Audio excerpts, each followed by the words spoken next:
Hello everybody, welcome back to the channel. It's been a while since I did my last card show or any kind of haul video on this channel. I think it's about time for one. I went to the West Coast Card Show, Ontario, California. It was February 2026 and picked up a lot of cool stuff. And I am in the middle of a new collection effort that I will share with you when I get to it. So we're gonna quickly run through and see what followed me home from the card show. I mean, again, you go to these shows and you never really know what you're gonna run into, and sometimes you just get inspiration and buy some stuff you didn't think you were gonna buy. And honestly, for me, spend some money that I probably shouldn't have spent. But sometimes it's not all about value; it's about what you how you feel and what you get out of it. That being said, I think there is I did get some good value and good deals in here, so we'll start there. Anyway, let's go down the list. So, for some of you that's watched some of my previous videos, I like to start by going to the little $1 to $5 to $10 boxes, particularly for dealers that have a Ken Griffey Jr. box, or specifically, player focused boxes. And I will go through and pick out a lot of the Ken Griffey Jr. Inserts and sometimes base cards that I don't have. And I just grab a bunch of them, and usually when you grab this many, they're willing to give you a pretty good discount, because those little $1 to $5 boxes are usually pretty good value for cards like these. You can get a lot of them for cheap. He's my favorite player of all time, so I collect all his little inserts, and there's, thousands of them out there. I have quite a few of them. I don't know if I'll ever collect all of them, but maybe I'll try someday. Who knows? Thought that was cool. Looney Tunes one. I actually never saw this until this show. Crazy enough. That's 1992 Upper Deck. That's kind of cool. Looney Tunes card. I saw a couple. There's another one. It's really cool. A Foot Locker card. That's pretty cool. That's 1991 Foot Locker. How about that? Very cool. Griffey's 1991 score. Yeah, it's just cool cards.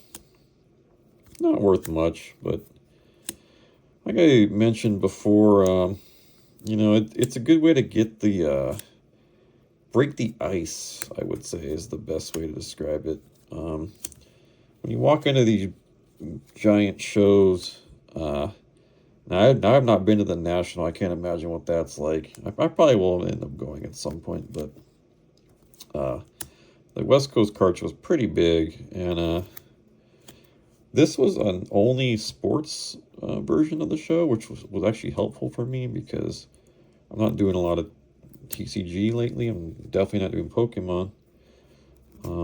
So it was a lot easier, I would say. But still, when you go to these giant shows, you can get frozen. You can it's overwhelming. And a good way to get the blood flowing and get the ice broken, to feel like you're in a buying mood, or maybe even a selling mood, if you want to do that kind of thing, is to just go pick up some little cards like this, and then it gets you in the mood. At least it does for me. That's my little Griffey haul. I picked up a few other random cards. It's just little $5 boxes. I got a Roki Sasaki Strikeout Showroom. This is, what is this, 90? Or this is, 2025 Bowman. I don't know, I said 90, but 2025 Bowman. That's a little cool insert rookie card. He's going to be big. And then I got this cool Randy Johnson die cut. I think this is 2000 Fleer Randy Johnson, License to Skill. I thought that was cool. Play on the Bond. And they got this cool 96 World Series Yankees team set sealed, which I thought was really cool. I don't plan on opening it. I was going to chill on that. I thought that was pretty cool. All right. So now that I got all that stuff out of the way, let's talk about some of the bigger stuff I bought. First, like, sort of higher card is I got a, 1991 Upper Deck Frank Thomas auto. The interesting thing about this card is you're probably thinking, how do you know it's a real auto? Because it's not authenticated by PSA Beckett or anybody. This is actually authenticated by Scoreboard. I don't know if you guys can see that on the camera. There's like a little embossing on this corner right here.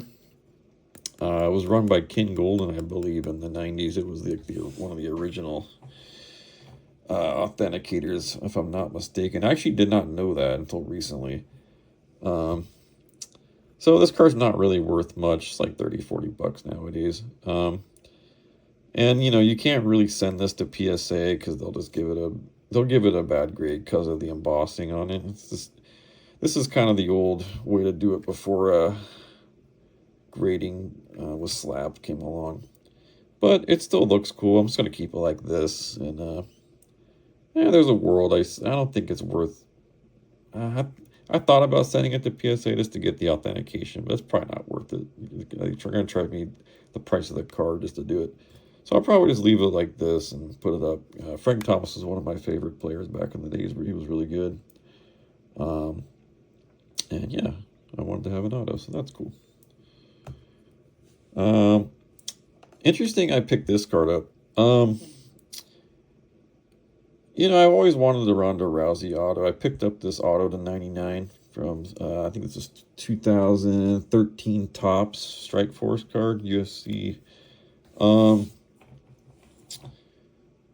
I was not planning on picking this up at this show. I wasn't even thinking about UFC or Ronda Rousey or anybody like that.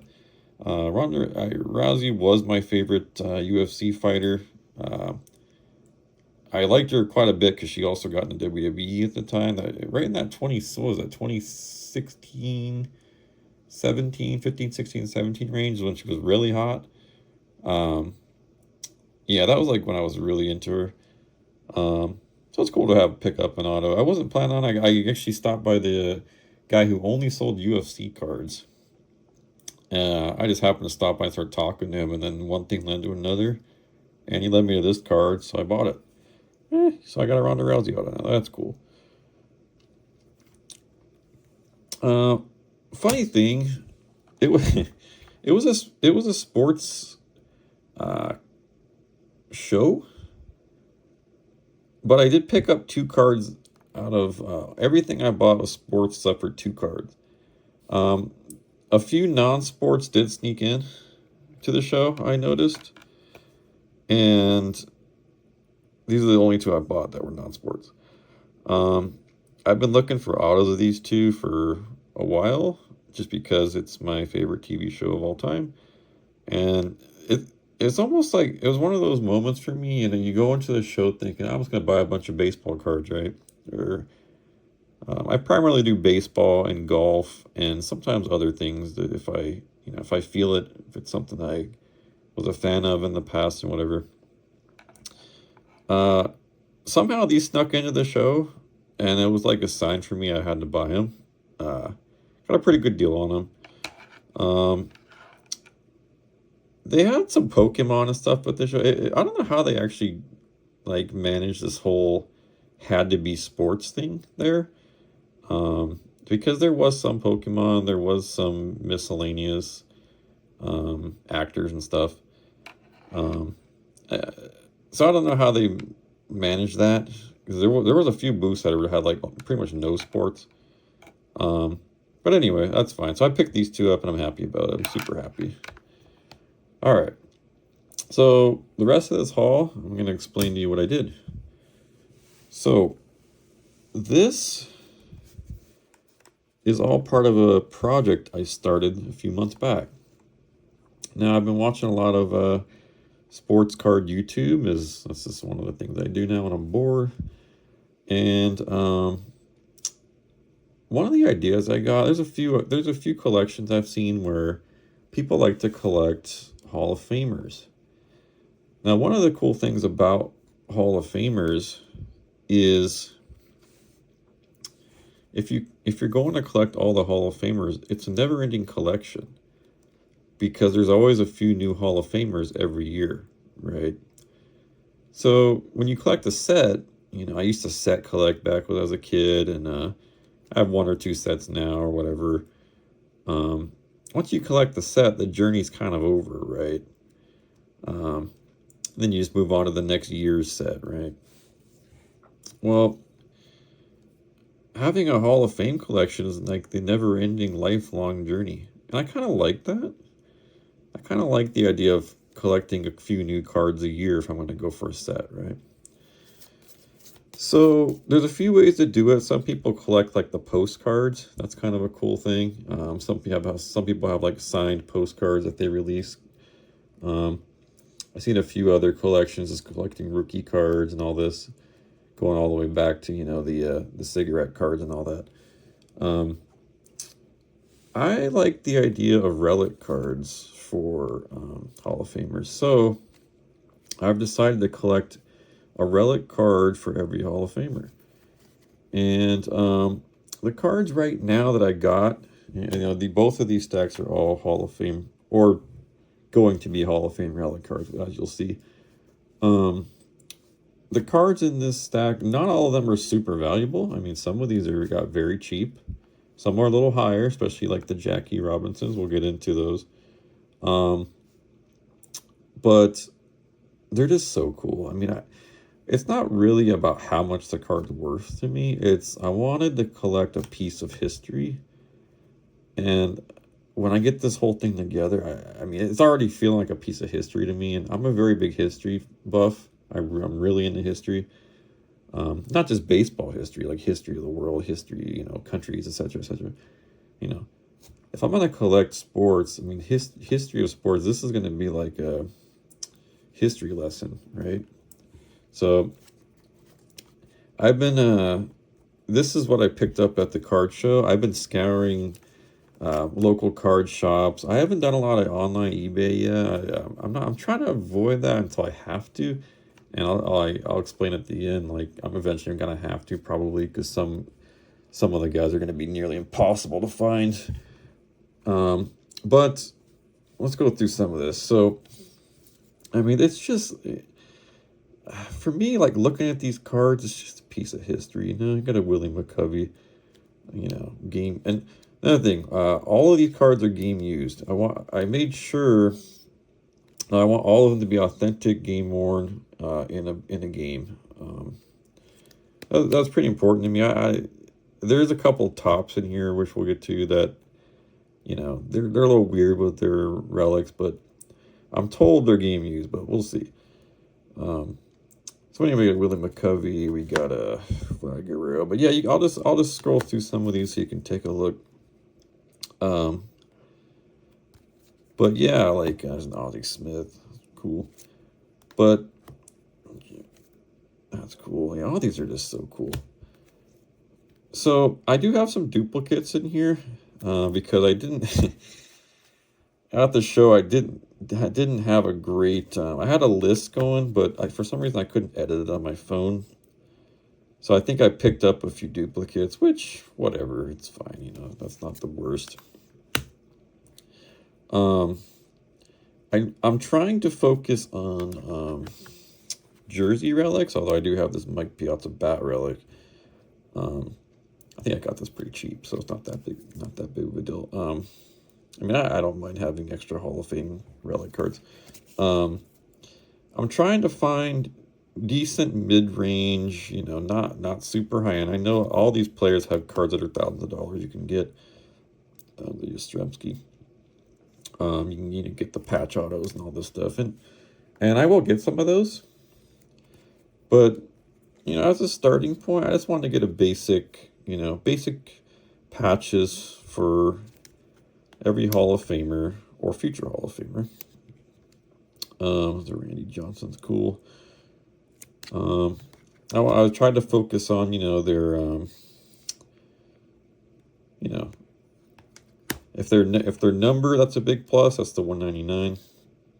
If they're in their main team jersey, it's another big plus. And of course, there's always how big the patch is and how nice the patch is always a big plus. Again, you know, they do have Adrian Beltran's pretty cool. Pudge Rodriguez. The Joe Cronin Bat Relic. Now, one thing about some of these really old school players from 1933, and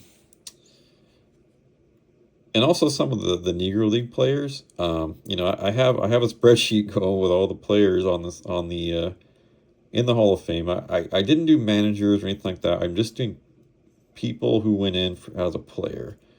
And there's about 281 of them, if I'm not mistaken, right now.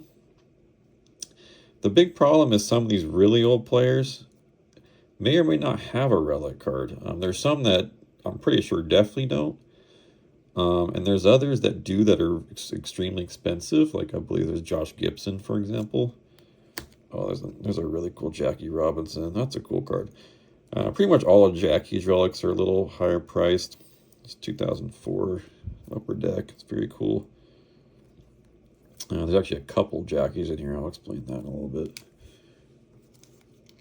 There's a new one, Ryan. Very cool.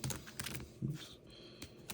But yeah, the older players, Greg Maddux, very cool. The older players are going to be tougher to find, and specifically like a lot of the Negro League players are very tough to find also, if they exist at all. There's a Willie Mays Bat Relic. That's very cool. Here, this is actually interesting. I got this card pretty good deal on this card. It is a Bat Relic.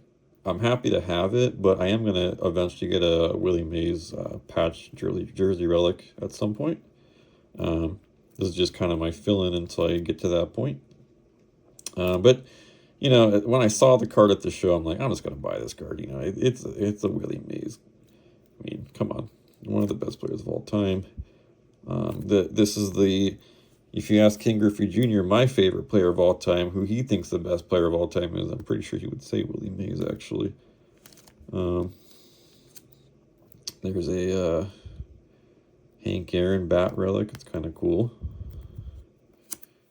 Tony Gwynn. That's an awesome card. Number to 15 game used jersey. It's an awesome card. There's a Frank Thomas. Two patches on that. Oh, very cool. Here's a Stan Musial Lumberjack. See, this is an awesome card, actually. This has a Bat Relic and a patch on it. And it's also numbered to 5. I was really happy to pick this card up. Super cool. In my opinion, actually one of my favorite cards I picked up at the show. These Lumberjack cards are very cool. These are, what is this, 2003 Donruss, I want to say. Yeah, 2003 Donruss. They marketed it as Leaf Limited, so very cool. Yeah, awesome card. There's a Kirby Puckett, Cooperstown Calling. Nice. Here's a Bob Gibson. Very cool.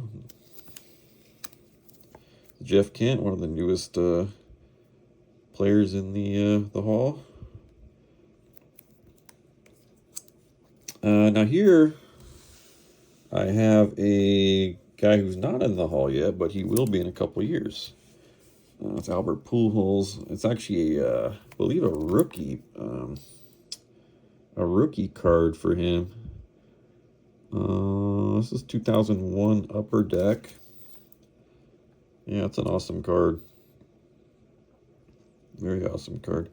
It is a Bat Auto, which, you know, or not a Bat Auto, I'm sorry, a Bat Relic. And this card's really cool. I am eventually going to get a patch for him as well. Actually, I may actually have one in here. We'll find out. I got a Miguel Cabrera. He's going to be a future as well. It's going to be a few more years for him, but that's fine. I got him early, you know, before you might as well get him now. Now I got some a little bit nicer ones here. I mean, these are all really, all these cards are super nice. Let's go through what we got. So this one, we got a Al Kaline 1980 Hall of Fame. This is a sick card. Really sick card. Has the bat and the patch in there. Super cool. Yeah, it's awesome. 2009 Topps. Yeah, super nice card. We got a Roberto Clemente Pirates Hall of Fame. Very cool. It's a bat relic, but I got a good deal on it, and it's really cool. So I'm gonna go with it. I mean, again, you know, there's nothing wrong with this card. This is a very cool card. I mean, I think the card's super nice. But you know, if I had a preference, I'd probably just get all nice patches for all these players. But this is my backup plan right now. Like I'm not gonna go scour eBay for patches of everybody right now. I'm just gonna get cards that I find, and I'll have the collection evolve as time goes on. You know, he's a George Sisler to 25, super cool. So Roy Campanella to 75, very cool. Yeah, like I'm not being super picky with this collection. It in my mind, it's a history collection. You know, it's I want to when I look at these cards, I'm gonna have them all together in the collections soon. I just want to I want it to look like I'm going through a museum book. You know what I mean? Like I'm a big you know, I want to feel something when I look through all these cards. You know what I mean? I know not everyone's like that. I don't know. Maybe people just want to flip and make money, and that's fine too. The Dizzy Dean, that's super cool. Again, I don't it's not like I've seen these players play, right? A lot of these players, I've heard of all these players, the majority of them. But kind of like looking at these makes me want to go look at some footage and see if I can have any footage of them playing, you know? It kind of, you know, that's kind of how history works, right? Like, you know, I wasn't alive during World War II, but I know all about it, right? You just kind of like go back in history and learn stuff. The Johnny Bench, that's an awesome card. MLB icons. You know, if you're going to collect sports cards, you know, I know that the current thing with sports cards is, you know, money, gambling. So Mike Schmidt, awesome bat plus jersey card, very awesome. Greatest third baseman of all time right there. Yeah, it's money, flipping. That's a really cool Dave Winfield. Flipping. And nothing wrong with that. Well, there might be something wrong with the gambling aspect. Maybe I'll talk about that in another video. I actually think that's a very bad thing for the hobby, but we'll get to that when we get to it. It was a Sandberg, rest in peace. But for me, I'm not flipping at all. I'm buying cards as a collection / investment. I would say mostly collection, secondary investment. I mean, I'm not selling these cards, right? Oh, this is another awesome card, the Ted Williams. Super cool card. The 250 patch. Very cool card. A lot of these early 2000s Upper Deck cards are just so... Upper Deck was really good with relics in the early to mid 2000s. It's really cool cards. Some really cool Ted Williams. Love that card. But yeah, like I said, I love these cards. Just looking at these cards now, it's just I just like pieces of history. I'm gonna save this card for last because that card is awesome. And then here's a Melot Lumberjacks. That's a really cool card. Game worn jersey. Super cool. I mean, a freaking Melot to 25 jersey. I really like how they show the picture of the jersey it came from. Photo of the actual jersey from which this swatch was taken. So they got who is this? Donruss got this jersey. A cut from an authentic jersey personally worn by Melot in an official Major League Baseball game, obtained by Donruss. 25. So they took the jersey of Melot and put it in a card. Very cool. I mean, I think it's cool. I mean, yeah, I could probably get on eBay and find full jerseys. I mean, I am gonna do that at some point. I probably will get an autographed King Griffey Jr. jersey at some point. I don't have one. I'll probably get one, but I'm not gonna go, you know, buy one for all these players. So the next closest thing is to buy cards, and I've always been a card guy anyway. I've been a card guy my entire life, you know, from trading card games to collectible cards to everything between cards. I just like cards. So these are just really cool in my opinion. Now let's talk about this Jackie. I ended up picking up 2 Jackies because why not? This is a really cool card. I really like this Jackie because 50 out of 50, and this is the picture of the jersey that it came from. Just so cool. So cool. So I am holding a piece of history. Jackie Robinson jersey. I don't know. I just think it's cool. So anyway, yeah, I'm going to be organizing all these cards, specifically the Relic cards, into a nice collection. I have a lot. I actually have a lot more than this. This is just what I bought at the show.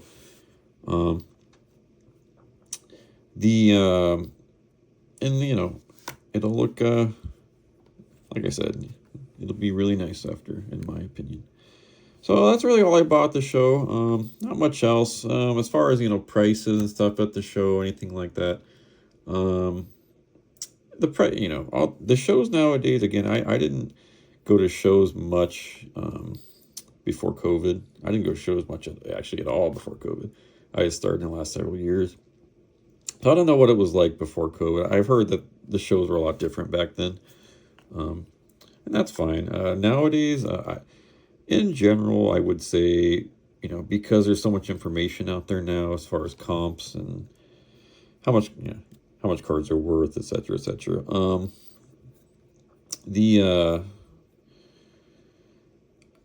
Most tables overprice their cards. Let's just say what it is. But I was able to make a lot of good deals. You're still able to make good deals if you know what you're doing and if you buy a lot of cards off of folks. And there's a lot of nice dealers out there. I mean, there was one dealer I bought a lot of these cards from here. And he was a super nice guy. I made a great deal with him, so I was super happy. So anyway, it was super fun, and I look forward to talking more about some collectible and whatnot on the next video. Thanks for watching. Like, comment, subscribe, and have a great day.